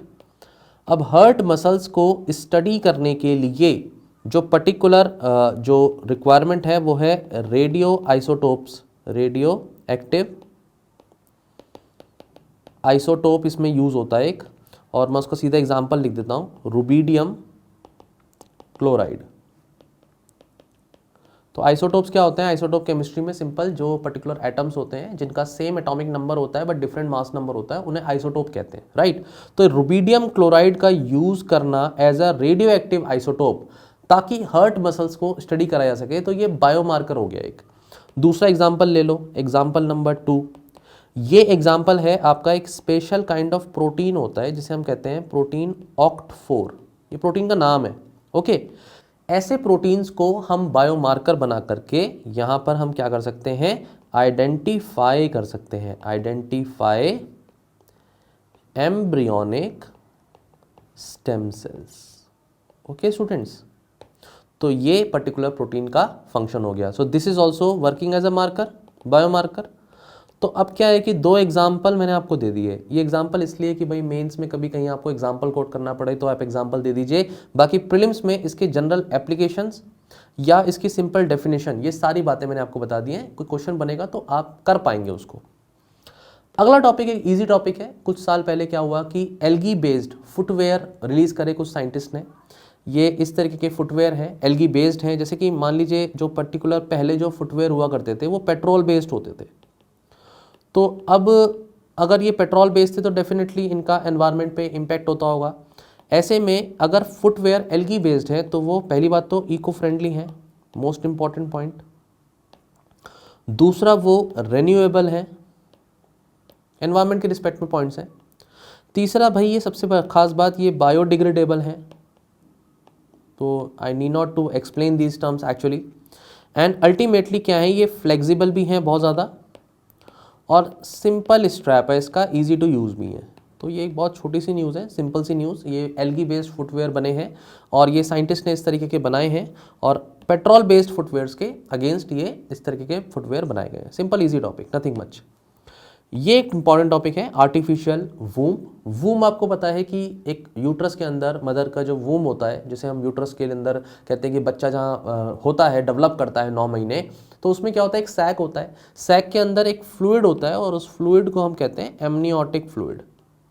ये जो एमनियोटिक फ्लूइड होता है स्टूडेंट्स, ये हेल्प करता है बच्चे को किसी भी तरीके के शॉक से एब्जॉर्बेंस देता है। ओके, तो फिलाडेल्फिया के कुछ हॉस्पिटल्स में, फिलाडेल्फिया के हॉस्पिटल में ये स्टडी हुई, और यहाँ पर उन्होंने क्या करने की कोशिश करी है, इन्होंने सपोर्ट किया है, support extremely in fact premature lamb foetus को डेवलप कराने में। तो ये लैम्ब फीटस है स्टूडेंट्स यहाँ पर, ये फोटोग्राफ में, और इसमें ये जो पूरा बैग है एक सैक लाइक स्ट्रक्चर है और इसके अंदर एमनियोटिक फ्लूइड भरा हुआ है, और एक ऐसा सिस्टम क्रिएट किया है जो बिल्कुल आर्टिफिशियल ही है, बॉडी के आउटसाइड है, लेकिन इसमें बच्चा जो है ग्रो कर रहा है, डेवलप कर रहा है। बच्चा मतलब फीटस डेवलप कर रहा है, डेवलपिंग स्टेज में। इसमें हार्ट पंपिंग के लिए भी मशीन है, एमनियोटिक फ्लूइड मैंने आपको बता ही दिया। तो अब ऐसी चीज़ हो चुकी है, ये रिसर्च में ऑलरेडी है। तो अब आता है क्वेश्चन कि फ्यूचर पर्सपेक्टिव क्या है। फ्यूचर पर्सपेक्टिव ये है कि इस तरीके के जो आर्टिफिशियल वूम है, अगर मान लीजिए फ्यूचर में कुछ पेरेंट्स ऐसे हों या कुछ मदर्स ऐसे हों जो अपनी बॉडी में बच्चे को ग्रो कराना नहीं चाहती, वो एज अ पोटेंशियल इस पर्टिकुलर टेक्नोलॉजी को यूज़ कर सकते हैं, एक्सप्लॉइट कर सकते हैं इन फ्यूचर, कि वो आउटसाइड द बॉडी बेबी को डेवलप करें। तो फिर देखो इस तरीके से कुछ एक लेबोरेटरी कंडीशंस होंगी जिसमें अलग अलग ऐसे बॉक्सेस में एमनियोटिक फ्लूइड भरा होगा और सैक होगा, वूम होंगे ये, और उसमें बेबी ग्रो कर रहे होंगे। तो ये एक फ्यूचर हो सकता है, मे बी ये रिसर्च का एप्लीकेशन हो सकता है। So this is the simple topic, not much to explain about it. बस बेसिक चीज़ें हैं। वूम आप मतलब समझते ही हैं तो समझ गए होंगे। लैम्प पर इस तरीके का एक्सपेरिमेंट हुआ है। अगला टॉपिक इंटरेस्टिंग है स्टूडेंट्स, ये है जेनेटिकली मॉडिफाइड मॉस्किटो को लेकर के। तो यूएस की एक स्टडी आई रिसेंटली न्यूज़ में, करंट अफेयर्स में, मैं इसलिए टॉपिक को पढ़ा रहा हूँ। यहाँ पर ये क्या काम कर रहे हैं, इनका एम ऐसा है कि ये रिड्यूस करना चाहते हैं, reduce population of wild Aedes aegypti mosquitoes को। अब female Aedes aegypti mosquito basically क्या कॉज करते हैं, ये बात मैंने आपको पहले ही बताई है कि ये डेंगू कॉज कर सकते हैं, ये कॉजेटिव एजेंट ना होकर के स्प्रेड कर सकते हैं। In fact that is the right word to say. Causative agents तो वायरस हो गए, लेकिन जो स्प्रेड करने का जो तरीका है वो ये फीमेल एडीज मॉस्किटो करते हैं। सो यू नो दिस कि ये डेंगू को स्प्रेड करते हैं, येलो फीवर को स्प्रेड कर सकते हैं, जीका वायरस को ये स्प्रेड करते हैं, राइट। इसके साथ साथ ये चिकनगुनिया, इस तरीके की ये प्रॉब्लम्स मतलब स्प्रेड कर सकते हैं, ये प्रॉब्लम को फैला रहे हैं। तो अब क्या कर रहे हैं, कोशिश हो रही है कि ऐसे जेनेटिकली मॉडिफाइड मॉस्किटो आए जो ये प्रॉब्लम को हेल्प करें, इनफैक्ट वाइल्ड जो एडीज मॉस्किटो है उन्हें कंट्रोल भी करें। अब ऐसा करने के लिए जेनेटिकल मॉडिफिकेशन क्या हुई है देख लो। पहली मॉडिफिकेशन ये हुई है कि एक सेल्फ लिमिटिंग जीन डाल दी गई है। सेल्फ लिमिटिंग जीन से क्या होगा मैं बताता हूँ। जैसे कि मान लीजिए ये जेनेटिकली मॉडिफाइड मॉस्किटो है, ओके। अब ये मीटिंग करता है भाई ये किसी फीमेल मॉस्किटो के साथ, और उसके बाद लार्वा डेवलप होते हैं। अब सेल्फ लिमिटिंग जीन क्या करेगी, जो ये लार्वा मेल लार्वा हैं वो तो डेवलप हो पाएंगे, फीमेल लार्वा जो हैं वो मर जाएंगे, वो डेवलप ही नहीं करेंगे। इसका मतलब फीमेल एडल्ट डेवलप ही नहीं होंगे, लार्वा से एडल्ट बनेंगे ही नहीं, तो वो डिजीज को स्प्रेड करने में रोल ही नहीं प्ले करेंगे। और ये जो मेल्स होंगे ये फर्दर फीमेल्स के साथ आगे जाकर के फ्यूचर में मीटिंग कर करके इनकी फीमेल की पॉपुलेशन को डिक्लाइन कर देंगे, क्योंकि इनमें सेल्फ लिमिटिंग जीन है। Female if it is female larva जो डेवलप हो रहा है उसको डेवलप होने ही नहीं देंगे, सेल्फ लिमिटिंग। दूसरा इसमें क्या एस्पेक्ट है, दूसरा जो जेनेटिक मॉडिफिकेशन करी गई है वो है फ्लोरोसेंस की। फ्लोरोसेंस इसमें मार्कर डाल दिया है। अब ये मॉस्किटो जेनेटिकली मॉडिफाइड जो है वो अलग ही दिखेगा, क्योंकि उसमें फ्लोरोसेंस होगी, चमकता हुआ अलग दिखेगा। तो साइंटिस्ट को ये भी जानना जरूरी है कि भाई मॉस्किटो जो उन्होंने बनाया वो है कौन सा इतनी भीड़ में, तो वो फ्लोरोसेंट जो फ्लोरोसेंट बायोमार्कर है उससे वो अलग से दिखेगा। ये दो मॉडिफिकेशंस हैं स्टूडेंट्स। अब इस तरीके का जो पर्टिकुलर जेनेटिकली मॉडिफाइड मॉस्किटोज हैं इनके ट्रायल्स भी चल रहे हैं, फील्ड ट्रायल्स। और ये फील्ड ट्रायल्स ब्राज़ील में हो रहे हैं। इनफैक्ट पनामा, न्यूज़ में इस तरह से आया कि पनामा में भी हो रहे हैं, और ये केमन आइलैंड्स में भी इस तरीके के ये फील्ड ट्रायल्स चल रहे हैं। तो जेनेटिकली मॉडिफाइड जो पर्टिकुलर मॉस्किटो है इस पर क्वेश्चन बनता है, तो पहली बात तो स्टडी यूएस की है, इसमें जीन कौन कौन सी हैं, क्या उसका पर्पस है और इसका एम ऑब्जेक्टिव क्या है। तो ये सारी बातें हैं, बाकी अपने आप में एज एन एग्जाम्पल आप कोट कर सकते हैं अपने मेंस के आंसर में, ठीक है।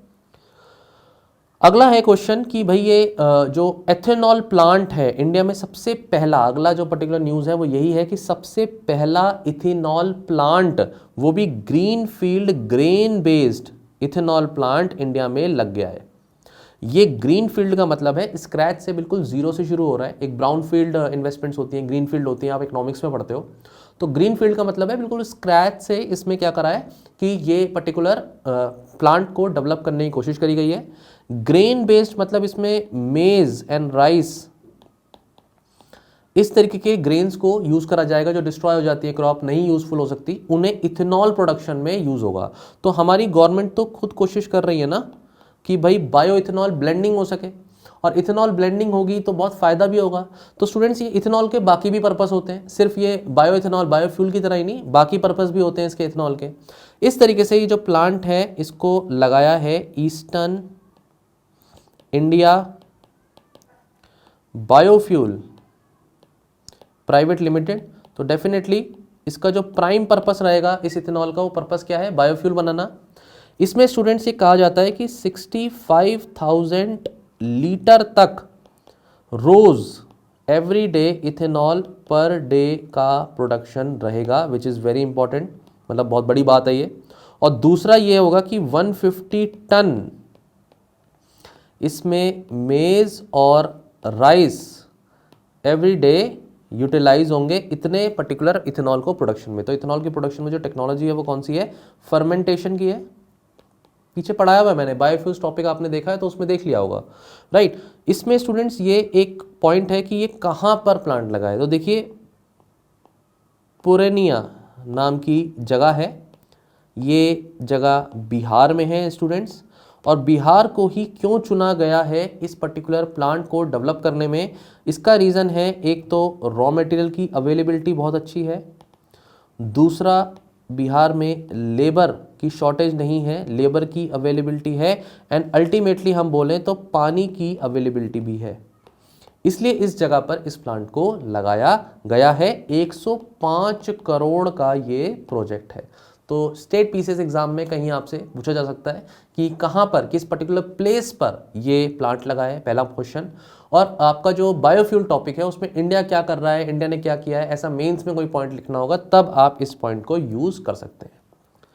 लास्ट टॉपिक ऑफ डिस्कशन हमारा है वैक्सीन से रिलेटेड। तो वैक्सीन टॉपिक मैंने पूरा पढ़ाई दिया है पीछे आपको। इसमें जो पर्टिकुलर वैक्सीन जिसके बारे में हम डिस्कशन करेंगे वो है दिसंबर 2022 में एक वैक्सीन लॉन्च करी भारत बायोटेक ने। भारत बायोटेक कंपनी है जो पहले भी वैक्सीन बना चुकी है। ये पर्टिकुलर वैक्सीन जो है ये है इंट्रानेजल कोविड-19 वैक्सीन, मतलब आप इस वैक्सीन को सिरिंज की फॉर्म में बॉडी में नहीं लेंगे, नोज के थ्रू ले सकते हैं। क्लियर? तो ये इनकोवैक इस वैक्सीन का नाम है। वैक्सीन कैसी है? इंट्रानेजल है, डायरेक्ट नोज से ले सकते हैं। और इसका टाइप क्या है वैक्सीन का, ये इंपॉर्टेंट है। इसका टाइप है recombinant vaccine. This vaccine is a recombinant vaccine. इसमें adenovirus as a vector use हुआ है। और मैं आपको रिकॉम्बिनेंट वैक्सीन पढ़ा चुका हूं स्टूडेंट्स। कोविशील्ड भी अपने आप में एक रिकॉम्बिनेंट वैक्सीन है, उसमें चिंपैंजी का एडिनोवायरस जैसे हम लेते हैं उसी तरीके से इस वैक्सीन को भी बनाया गया है। बस डिफरेंस इतना है कि इसको हम जो है सिरिंज की फॉर्म में बॉडी में नहीं लेंगे, इसको नोज से डायरेक्टली ले सकते हैं। Clear students? इसमें एक पॉइंट जो है जो बहुत ही न्यूज़ में रहा है अभी, वो ये है कि ये पर्टिकुलर वैक्सीन के लिए कहा जा रहा है कि ये इफेक्टिव है फॉर ओमिक्रॉन वेरिएंट के लिए भी, विच इज़ अ मतलब बड़ी खबर है ये। ठीक है, तो ओमिक्रॉन जो वेरिएंट है जिसने बहुत प्रॉब्लम्स क्रिएट करी हैं बाकी देशों में, कहा जा रहा है कि उससे ये बिल्कुल आराम से आपको क्या दे देगी भाई, किसी भी तरीके का आपको फिर कोविड नहीं होगा, जो ओमिक्रॉन वेरिएंट भी है। तो ये पूरा इसके बारे में है। ज़्यादा डिटेल में मैंने डिस्कशन नहीं किया है, शॉर्ट रखा है। जो पोटेंशियल क्वेश्चन बन सकता है वो रिकॉम्बिनेंट वैक्सीन पे बन सकता है। एक क्वेश्चन ऑलरेडी ऐसा आ चुका है। तो स्टूडेंट्स यहाँ पर हमने अपने बायोटेक के टॉपिक को बहुत डिटेल में पढ़ाया है, आपको बहुत अच्छे से समझाया है इसके सबके बारे में। और यहाँ पर बायोटेक का ये टॉपिक हम खत्म करते हैं, मिसलेनियस टॉपिक। आई होप ये टॉपिक अब आपको अच्छे से समझ में आ गए हैं। इवन इफ आप स्टूडेंट नहीं हैं, आपने साइंस बैकग्राउंड भी नहीं है, तो भी आप इन टॉपिक्स को अच्छे से प्रिपेयर कर सकते हैं। इन वीडियोस को 2-3 बार देख लीजिए, बिल्कुल बेसिक्स आपके क्लियर होंगे। तो कुछ अननोन क्वेश्चन भी आएगा तो भी आप क्वेश्चंस को कर पाएंगे एग्जाम में। ठीक है students, thank you so much.